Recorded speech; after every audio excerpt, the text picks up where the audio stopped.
What if I told you that you don't have to wait 7 years for your favorite fruit tree to produce?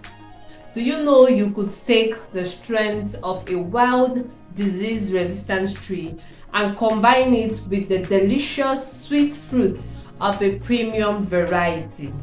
It sounds like science fiction, but in 2026, it's one of the most powerful agritech skills you can own. In agriculture, we call it grafting. It is basically a plant marriage.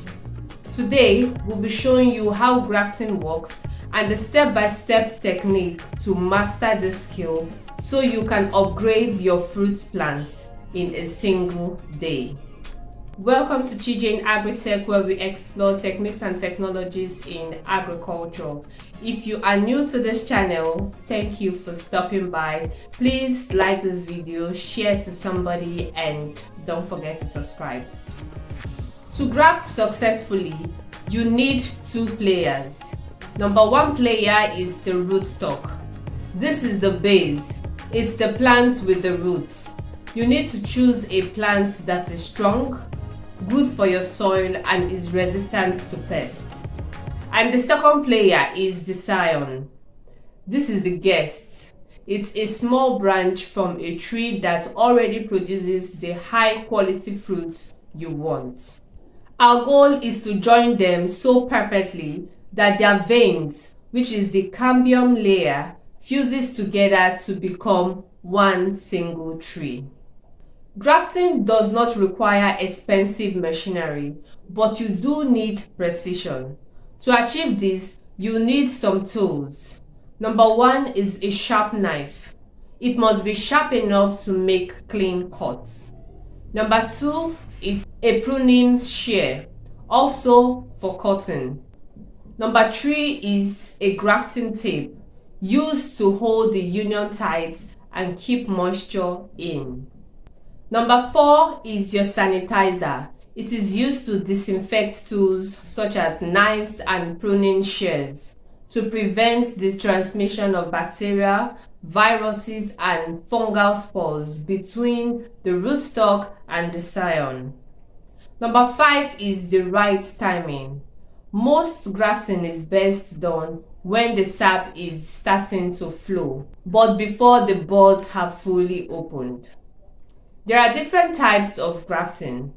We have the whip and tongue grafting, cleft grafting, bud grafting, approach grafting, back grafting, and side grafting.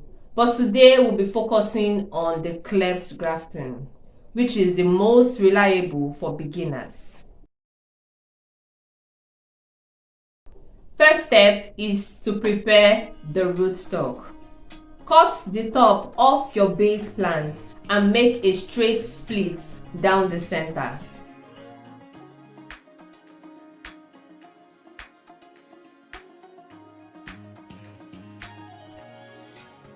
Second step is to shape the Scion. Cut the bottom of your guest branch into a long, smooth wedge shape.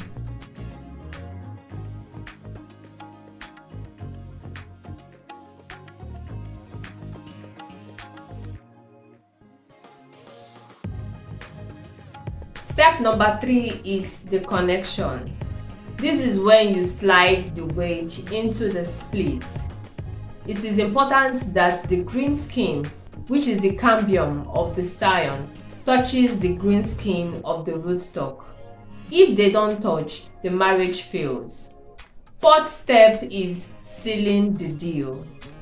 Wrap it tightly with tape. We don't want any air or water to enter inside the wound. Your newly grafted plant is like a patient in recovery. Keep it shaded. Direct hot sun can dry out the union before it even heals. Most people use the plastic bags for this purpose, but this farmer used a plastic bottle.